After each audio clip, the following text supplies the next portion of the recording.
అందరికీ నమస్కారం. Welcome to my channel. ఇప్పుడు అందిన వార్త. ఆంధ్రప్రదేశ్ ప్రభుత్వం తాజాగా కీలక నిర్ణయం తీసుకుంది. అదేనండి, గ్రామ వార్డు సచివాలయ వ్యవస్థలో కొత్త పోస్టుల భర్తీకి కీలక మార్పులు అయితే చేపట్టారు. దీనికోసం ఉత్తర్వులు కూడా విడుదలయ్యాయంట. వివరంగా అయితే చెప్తాను, స్కిప్ చేయకుండా చూడండి. ఇప్పటి వరకు సచివాలయాల్లో చాలా చోట్ల సిబ్బంది కొరతతో ఇబ్బందులు ఎదుర్కొంటున్నాయి. పౌరులు అందించే సేవలు ఆలస్యమయ్యాయి.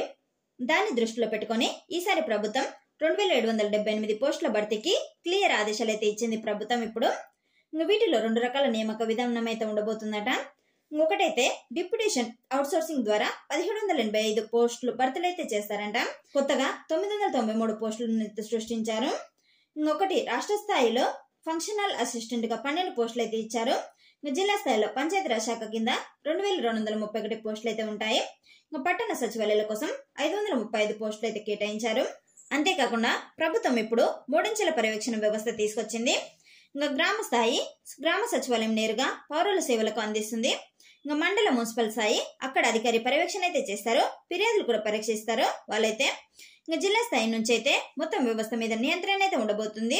ఇంకా అంతేకాకుండా ఇక్కడ నుంచి పనితీరులతో స్పష్టత, వేగం, జవాబుదారీతనం అయితే పెరుగుతుంది. ఇప్పటి నుంచి యువతకైతే ఇది ఒక పెద్ద గుడ్ న్యూస్ అని చెప్పొచ్చు. ఎందుకంటే సచివాలయాల్లో ఇప్పటికే పనిచేసే వ్యవస్థ అవకాశం కోసం చాలా మంది అయితే ఎదురు చూస్తున్నారు. అక్కడ కొత్తగా సృష్టించిన 993 పోస్టులు ఖచ్చితంగా ఉద్యోగ అవకాశాలు అయితే కల్పిస్తాయి వారికి. డిప్యూటేషన్ లేదా అవుట్సోర్సింగ్ ద్వారా వచ్చే 1785 పోస్టులు కూడా తాత్కాలికంగానే ఒక అవకాశం అయితే ఇస్తాయి వారికి. మొత్తానికి చెప్పాలంటే గ్రామ వార్డు సచివాలయ వ్యవస్థ మరింత బలపడబోతుంది. ప్రభుత్వ సేవలు నేరుగా ప్రజలకు త్వరగా చేరేందుకు ఇది బాగా సహాయపడుతుంది. దీనిపై మీరేమనుకుంటున్నారో కామెంట్ చేయండి. ఇలాంటి ఇన్ఫర్మేషన్ కావాలంటే ఖచ్చితంగా వరంతలపల్లి ఛానల్ ఇప్పుడే సబ్స్క్రైబ్ అయితే చేసుకోండి. బాయ్.